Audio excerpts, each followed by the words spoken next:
Market ఇంతలా దిగజారిపోవడానికి కారణాలేంటి ఒకసారి చూద్దాం. ఫారెన్ ఇన్వెస్టర్స్ ఎఫ్ఐఐస్ అంటూ ఉంటాం మనం. వాళ్ళు అడ్డగోలుగా డబ్బుని విత్డ్రా చేసుకుని ఇక్కడి నుంచి తీసుకుపోతున్నారు. నెంబర్ 1, ఎఫ్ఐఐలు విత్డ్రా చేసుకోవడానికి కారణం ఏంటి? మన రూపాయి బలహీనపడ్డం. మన రూపాయి బలహీనపడడానికి కారణం ఏంటి? డాలర్ బలపడడం. డాలర్ బలపడడానికి కారణం ఏంటి? ట్రంప్ తీసుకునే నిర్ణయాలు. తాజాగా డాలర్తో రూపాయి మారక విలువ ఎంతో తెలుసా? 88 రూపాయలు. రూపాయి బలహీనమైతే వచ్చే రిటర్న్స్ అన్నీ తగ్గిపోతూ ఉంటాయి. అందుకే విదేశీ మదుపర్లు మన మార్కెట్లో ఇన్వెస్ట్మెంట్ని విత్డ్రా చేసేసుకొని అమెరికాలో ఇన్వెస్ట్ చేస్తున్నారు. So that is the reason ఇంతలా పడిపోతోంది.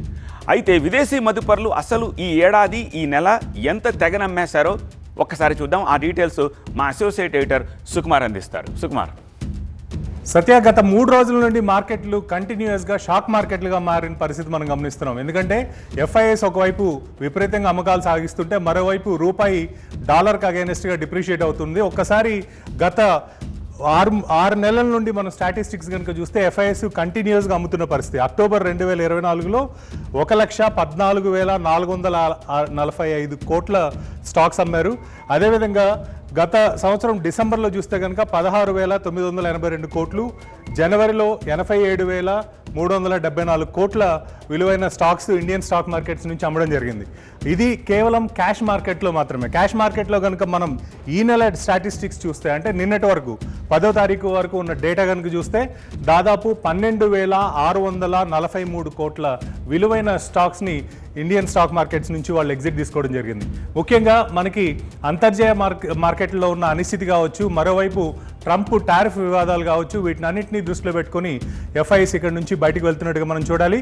మరోవైపు ఎప్పుడైతే డాలర్ మనకి రూపీకి అగైనెస్ట్గా పెరుగుతూ ఉందో దీనివల్ల వాళ్ళు ఇక్కడ స్టాక్స్లో వచ్చిన ప్రాఫిట్స్ అన్నీ కూడా మళ్ళీ ఆ డబ్బుల్ని వెనక్కి తీసుకెళ్ళాలి అని అంటే ఆ డిఫరెన్స్లో వాళ్ళ ప్రాఫిట్స్ అన్నీ కూడా తగ్గిపోయే అవకాశం ఉంటుంది. కాబట్టి వరుసగా ఎఫ్ఐఎస్ అమ్మకాలు కొనసాగిస్తున్నట్టుగా మనకి చాలా క్లియర్గా కనిపిస్తుంది. ఈ ఒక్కరోజే అంటే దాదాపు మనకి గతంలో కనుక మనం కంపేర్ చేస్తే మిడ్ క్యాప్స్ దాదాపు 17% రికార్డు స్థాయిలో ఈరోజు మార్కెట్లో డౌన్ ట్రెండ్కి రావడం జరిగింది. అదే కాకుండా ఎఫ్ఐఎస్ కంటిన్యూస్గా దాదాపు 1,00,000 కోట్ల విలువైన షేర్లను అమ్ముతూ ఉండడం వల్ల కూడా మన మార్కెట్ల మీద ప్రెషర్ ఉంది. రాబోయే రోజుల్లో కూడా ఈ పరిస్థితి కొనసాగే అవకాశాలు ఎక్కువ ఉన్నాయి. ఎందుకంటే డాలర్ ఒకవైపు 100 చేరుకుంటుంది అనే అంచనాలు కూడా వస్తున్నాయి. కాబట్టి ఇలాంటి టైంలో ఎఫ్ఐఎస్ వీలైనంత వరకు ఇండియన్ స్టాక్ మార్కెట్లో ఉన్న ప్రాఫిట్స్లో ఉన్న నష్టాల్లో ఉన్న వీటిని తెగనమ్మి బయటికి వెళ్లే ఆలోచనలో ఉంటారు. కాబట్టి మార్కెట్లు రాబోయే 2-3 రోజుల్లో కూడా కరెక్షన్ తీసుకునే అవకాశాలు ఎక్కువగా ఉన్నట్టుగా అనలిస్టులు చెప్తున్నారు. ట్రంప్ నిర్ణయాలతోటి మన స్టాక్ మార్కెట్ ఏంటి, అసలు యావత్ ప్రపంచమే ఏదో ఒక రూపంలో విలవిల్లాడిపోతోంది. నిజానికి మన రూపీ బాగా బలహీనపడిపోతుందని మనం అనుకుంటూ ఉన్నాము. When comparing with the other countries మనది ఇంకా చాలా బెటర్. అయినా సరే మనం కూడా చాలా ఎఫెక్ట్ అవుతూ ఉన్నాము. సో